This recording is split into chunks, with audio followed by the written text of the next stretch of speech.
Hello and welcome to today's YouTube video. As you may notice, I look a bit smoother than usual, and that's because I have gotten a new camera. So I'm excited to use that for video quality, but also most importantly, thumbnail quality. So hopefully my thumbnails look a bit cleaner than usual now that I have a better camera. My old camera was 480p, and it was being stretched out to the resolution of my computer, and this one is native resolution and 1080p, so it's definitely quite a big step up. But yeah, today's video is going to be about how to make a good move, and I'm going to kind of specifically focus on the observation base of that rather than the puzzles and tactics base of that, because doing puzzles and tactics is of course how you should approach like getting better at calculation and trying to make the best moves. But a big way to also improve this is by making observations. Now, you can make observations puzzles, sure, but making observations during a game is something that you just can't do during puzzles, because in puzzles you're just given a position, you're thrown into it, and you have no previous observations that you've made and that you've like noted in your head.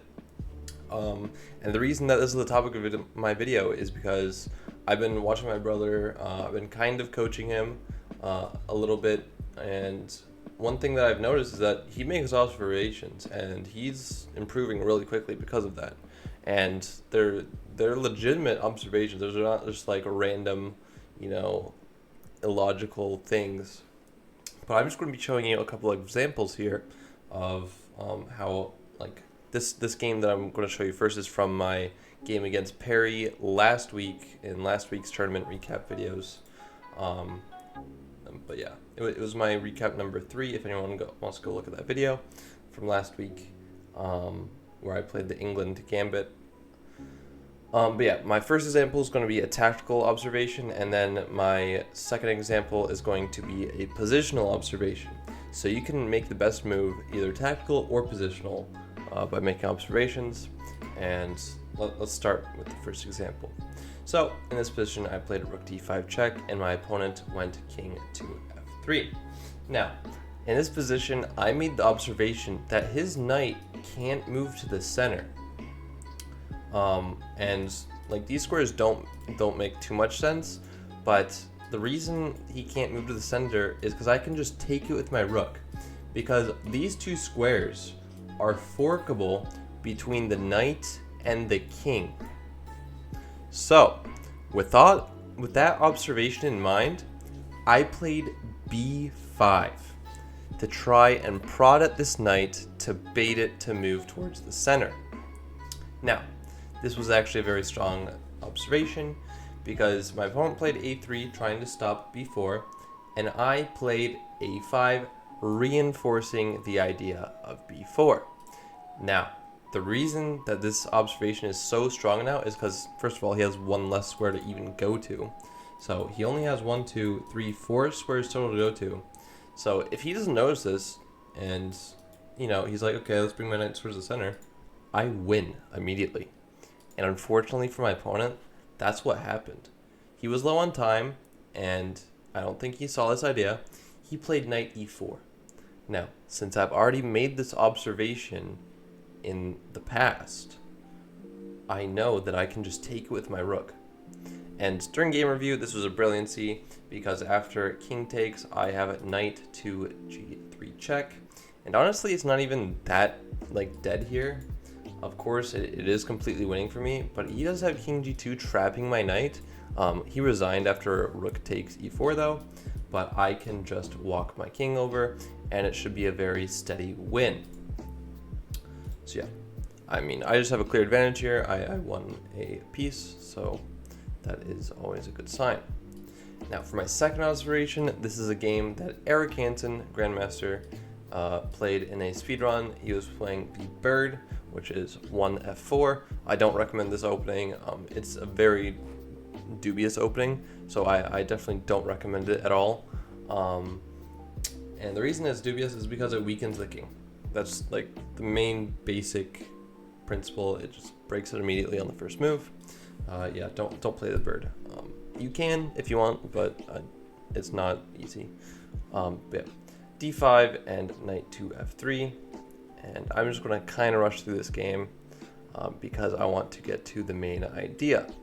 If you want to slow down the video, then feel free to do so, but there's not much explanation that I can do here. I mean, he's trying to play this like a system, he's kind of doing the same thing every time. Yeah, not much to do here. But the opponent makes first mistake by taking on f3 and giving the bishop pair to white, which is like a small positional thing, but it's always good for the side with the bishop pair, or I guess I should say generally it's good for the side with the bishop pair, because it could be bad in cases of closed positions, but yeah, anyways, opponent makes another mistake with d4.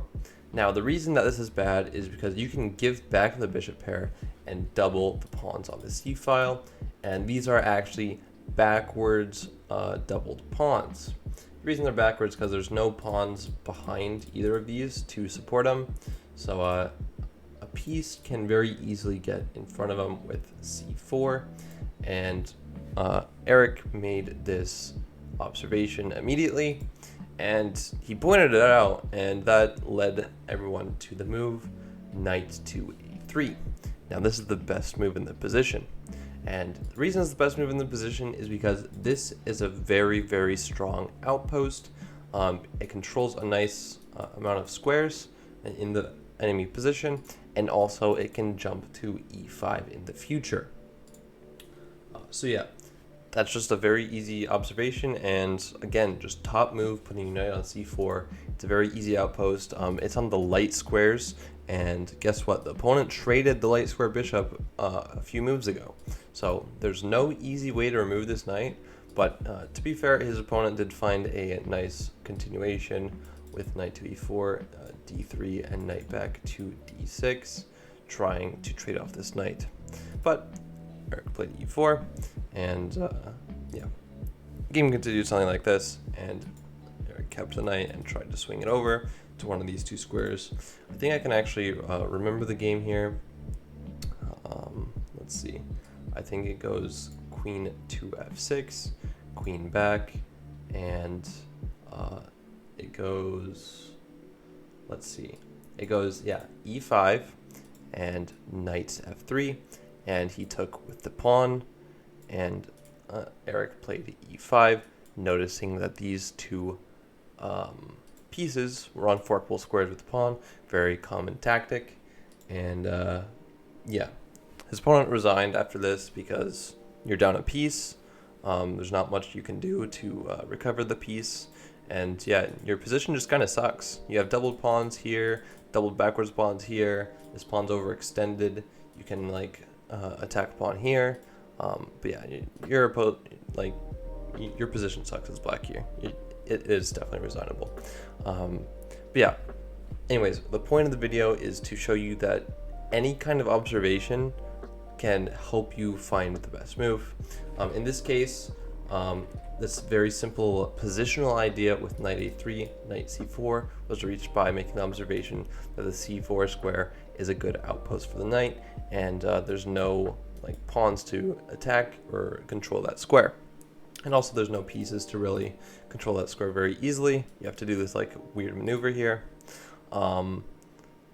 And yeah, even in my previous game, making a tactical observation that the knight can't move to the center because you can sacrifice your rook and fork the rook in the corner is another great observation, because it helps me find the best moves. I was advancing on the queen side with a very particular purpose, and it just improves my position regardless, and in the end it ended up winning me the game. But yeah, the main idea is make observations. They're gonna help you find the best moves. They're gonna help you improve because you're gonna make better observations over time as you continue making observations. But yeah, I highly encourage you to just make these small notes in your mind as the game goes on. It will definitely help you, especially improving at chess. But yeah, I hope this video helped you. Don't forget to leave a comment down below, like and subscribe, and I will see you in my next video.